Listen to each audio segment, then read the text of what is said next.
کوئی شخص عمران خان کے حق میں بولنے کے لیے تیار نہیں ہے۔ آپ جہاں بھی چلے جائیں، عوام کے کسی بھی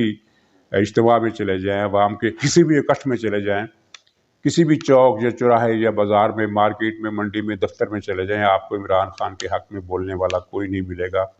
عمران خان کی حمایت کا واحد حلقہ وہی ہے جو ہائی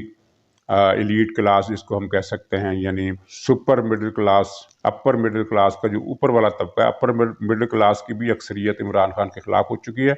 لیکن اپر کے اوپر بھی ایک چھوٹا سا کرسٹ ہوتا ہے، وہ عمران خان کے ساتھ ہے، جنہوں نے کروڑوں اربوں روپے کی کرپشن کی ہوئی ہے اور جن کے پاس دولت کی کوئی کمی نہیں ہے۔ ان کی اتنی زیادہ دولت انہوں نے جمع کر لی ہے کہ ان کی 70 پشتیں بیٹھ کر کھا سکتی ہیں۔ وہ طبقہ اب بھی عمران خان کے ساتھ ہے، لیکن اس اپر مڈل کلاس کے بھی بلائی طبقے کو چھوڑ کر باقی ملک میں عمران خان کے حق میں بولنے والا کوئی نہیں ہے، اور عوامی فضا اس قدر منفی اور مشتعل ہے کہ جس کو یعنی ذرا سی چنگاری ایک بڑی آگ میں بدل سکتی ہے۔ تو ایسی صورت میں یہ ایک جزوی دباؤ اسٹیبلشمنٹ کے ایک چھوٹے سے یا مختصر حلقے کی طرف سے آنے والا جو دباؤ ہے وہ کس حد تک کارگر ہو سکے گا۔ عمران خان کو بہرحال اسی کا سہارا ہے، اور اس نے ایک مرتبہ پھر یہ اشارہ دیا ہے، اور جو خبریں آ رہی ہیں، یہ میں نے 13 تاریخ کے اجلاس کے بارے میں بتایا تھا کہ 13 تاریخ کو اجلاس بلانے کا فیصلہ ہو گیا تھا، لیکن اعلان سے پہلے ہی اس فیصلے کو منسوخ کر دیا گیا۔ اس سے پہلے جو 11 تاریخ کا اجلاس ہونا تھا اس کا تو اعلان ہو گیا تھا، نوٹیفیکیشن بھی ہو گیا تھا، اور اس کی کہانی بھی بڑی مزیدار ہے۔ اس کے فیملی کے اندر روحانیتی حلقہ ہے، یا رہونی یا کیا رہونی حلقہ، اس نے کہا تھا کہ یہ جو بڑی مبارک تاریخ ہے، مبارک وقت ہے، 11 تاریخ کو، 11ویں مہینے کی 11 تاریخ کو 11 بجے اگر پارلیمنٹ کا اجلاس بلاؤ گے تو سارے مسئلے حل ہو جائیں گے، دشمن تباہ اور برباد ہو جائے گا اور تمام بحران ختم ہو جائیں گے۔ لیکن ہوا یہ ہے کہ اس 11 شبھ گھڑی تھی، اس کے آنے کی نوبت ہی نہیں آئی، اور اجلاس کا نوٹیفیکیشن پہلے ہی منسوخ ہو گیا۔ اس کے بعد 13 تاریخ کو خفیہ طور پر فیصلہ کیا گیا کہ اچانک ارکان اسمبلی کو بلایا جائے گا اور 13 تاریخ کو کسی بھی وقت یہ قانون سازی کر لی جائے گی، لیکن وہ فیصلہ بھی اعلان کیے بغیر ہی ختم ہو گیا۔ اب پھر تیسری کوشش ہے اسٹیبلشمنٹ کے اسی جزوی تعاون کی بدولت کہ 18 یا 19 تاریخ کو، ایک تاریخ 15 بھی آئی تھی، یعنی 15 تو اب ظاہر کل کی تاریخ ہے، تو لیکن زیادہ تر یہ ہے کہ 18 یا 19 کو یا 17 کو یہ اجلاس پھر بلایا جائے گا اور قانون سازی کی ایک اور کوشش کی جائے گی۔ تو اس صورتحال میں اپوزیشن بھی تیار ہے، اس کو بھی، وہ بھی الرٹ ہے، اس نے بھی اپنے میکسیمم ارکان اسمبلی کو اسلام آباد میں بیٹھے رہنے کو حکم دیا ہے، اور جو ادھر ادھر ہو گئے ہیں، اپنے گھروں کو چلے گئے یا ادھر ادھر چلے گئے، تو وہ شارٹ نوٹس پر ان کو یہ بتا دیا گیا ہے کہ آپ کو شارٹ نوٹس پر واپس آنا پڑے گا، کیونکہ جیسے ہی اطلاع ملے گی کہ عمران خان نے اجلاس بلا لیا ہے تو آپ نے فوراً اسلام آباد پہنچ جانا ہے، کیونکہ اپوزیشن کو یہ پتہ چل گیا ہے کہ عمران خان کی اب چال یہ ہے کہ پارلیمنٹ کا اجلاس بلانے کا نوٹیفیکیشن نہیں کرنا 2 دن پہلے، بلکہ 1 دن کے نوٹس پر کرنا، یعنی شام کو اعلان ہوگا کہ کل اجلاس بلایا جائے، اگر اگلے دن صبح کے وقت، یعنی 10-12 گھنٹے کے وقفے کے اندر اندر یہ اجلاس بلا لیا جائے گا، اور اس بات کا اپوزیشن کو علم ہے۔ چنانچہ اس نے بھی ارکان کو کہا ہے کہ آپ نے جہاں بھی جانا ہے اس طرح سے جائیں کہ جب آپ کو ٹیلی فون جائے کہ آپ اسلام آباد پہنچیں تو چند گھنٹوں کے اندر اندر آپ کو اسلام آباد ہونا چاہیے۔ ظاہر ہے جو کراچی جائیں گے وہ بائی ایئر آ جائیں گے، اور جو پنجاب کے اندر ہی کسی دوسری جگہ پر یا پشاور کے آس پاس ہوں گے تو وہ کسی تیز رفتار سواری کے ذریعے، زمینی سواری کے ذریعے بھی اسلام آباد پہنچ سکتے ہیں۔ ناظرین، عمران خان پرجوش نہیں ہے، پر امید ہے، اس کو اسٹیبلشمنٹ کے ایک حلقے سے تعاون کی بنیاد پر کچھ امید ہے، لیکن اس امید کو ڈوبتے کو تنکے کا سہارا والی مثال دی جا سکتی ہے۔ اس امید کے لیے وہ پرجوش نہیں ہے، ڈپریس ہے، اور 3 یا 4 دن پہلے کی بات ہے، اسٹیبلشمنٹ کے کچھ ذمہ داروں سے عمران خان نے رابطہ کیا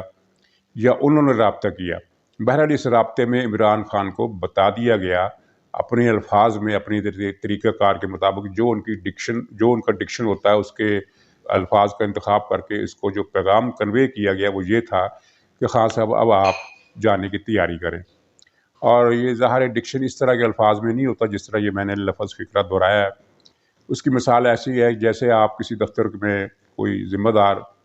پوسٹ پر بیٹھے ہیں اور کوئی ملاقاتی کسی کام سے آپ کے پاس آ جاتا ہے، وہ اپنی بات کرتا ہے اور پھر آپ اپنی اس کی تسلی کر کے معاملہ ختم کر دیتے ہیں، لیکن وہ ملاقاتی بیٹھا رہتا ہے اور جانے کا ارادہ نظر نہیں آتا، تو پھر آپ اس کے ساتھ کیا کریں گے؟ ظاہر ہے آپ اس سے یہ تو نہیں کہیں گے کہ بھائی صاحب اب آپ تشریف لے جائیں، یہ زبان وہ آپ استعمال نہیں کریں گے، آپ اسے کہیں گے کہ جناب بھائی صاحب اس کے علاوہ کوئی خدمت میرے لائق کوئی اور حکم، تو ظاہر ملاقاتی سمجھ جائے گا کہ آپ اس کو جانے کے لیے کہہ رہے ہیں۔ تو اسی طرح کے الفاظ میں عمران خان کو یہ کنوے کر دیا گیا کہ آپ اب تشریف لے جانے کی تیاری فرمائیں۔ تو اس کے بعد عمران خان کی ڈپریشن میں اضافہ ہوا، اور پھر جب کور کمیٹی کے اجلاس میں بھی آیا تو بجھا ہوا تھا، اور اس نے کچھ اس طرح کی باتیں کی کہ میرے خلاف سازش ہو رہی ہے، اور خاص طور پر میڈیا کا اس نے نام لیا کہ میڈیا اس سازش میں شریک ہے۔ حالانکہ سب جانتے ہیں کہ میڈیا عمران خان کے ساتھ ابھی تک نرم رویہ اختیار کیے ہوئے، اس کے بے شمار سکینڈل ہیں جو میڈیا نہیں اٹھا رہا۔ مثلا بنی گالہ میں اس نے جو اپنے ایک عزیز کو، اسلام آباد میں اس نے جو اپنے عزیز کو سینکڑوں کنال کی اراضی ناجائز طریقے سے قبضے میں دلائی ہے، تو اس کا ذکر آپ نے اخبارات پر نہیں پڑھا، وہ اپنی جگہ ایک اسکینڈل ہے۔ اور کتنے ہی اسکینڈل ہیں جن کے بارے میں میڈیا زیادہ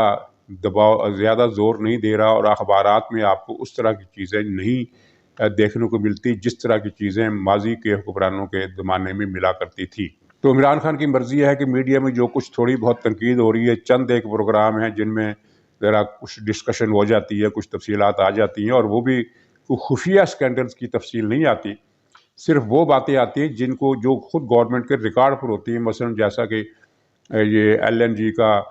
امپورٹ کیوں نہیں ہو سکا،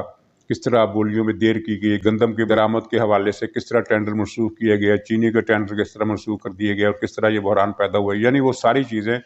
جو آن دی ریکارڈ ہیں، جو کنٹروورشل نہیں ہیں، ان کی بنیاد پر جو پروگرام ہو رہے ہیں، عمران خان اس سے بھی دکھی ہے، اور وہ کہہ رہا ہے کہ میڈیا میرے خلاف سازش کر رہا ہے۔ مطلب یہ ہے کہ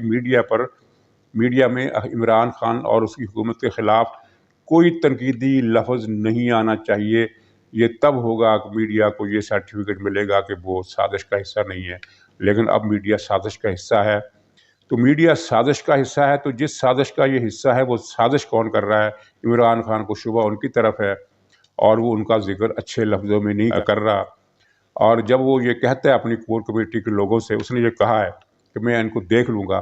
تو اس کے لہجے میں وہ چمک نہیں تھی جو میں دیکھ لوں گا کہنے والے کے چہرے پر ہونی چاہیے۔ بجھے ہوئے دل کے ساتھ میں دیکھ لوں گا۔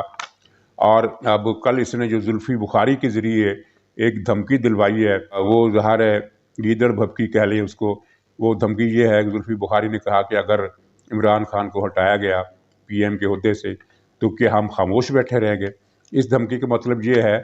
کہ تحریک انصاف جو ہے وہ احتجاج کرے گی، رد عمل دے گی، اور یہ بیان اس نے زلفی بخاری کے ذریعے دلوایا۔ تو دیکھنے جاننے والے سب جانتے ہیں کہ عمران خان اور ان کی پارٹی اگر اقتدار سے محروم ہوتی ہے، جس دن اقتدار سے محروم ہوتی ہے، اس کے بعد وہ کسی قسم کا عوامی یا غیر عوامی رد عمل دکھانے کے قابل نہیں ہوگی۔ وہ تو عوام کے سامنے اپنا چہرہ دکھانے کے قابل نہیں ہوگی۔ کل اسد عمر نے اسلام آباد میں جلسہ کیا، وہ ہائی سوسائٹی کے لوگ آئے ہوئے تھے، چند ہزار، 3 یا 4 ہزار لوگ تھے، اس سے زیادہ نہیں تھے، اس میں عوام نہیں تھے، اور یہ سلیکٹڈ گیدرنگ تھی اور بڑی پروٹیکٹڈ گیدرنگ تھی، عوام اس میں نہیں جا سکتے تھے۔ تو اس طرح کا جلسہ کیا، اور اس میں اس نے دھمکی دی کہ اگر اپوزیشن والے اسلام آباد آئے تو ان کو ایسی کٹ پڑے گی، یعنی ان کو ایسی مار پڑے گی، ایسی ان کی پٹائی کی جائے گی کہ وہ یاد رکھیں گے۔ تو کہنے کی بات ہے کہ یہ غیر سیاسی بیان تھا، اور تشدد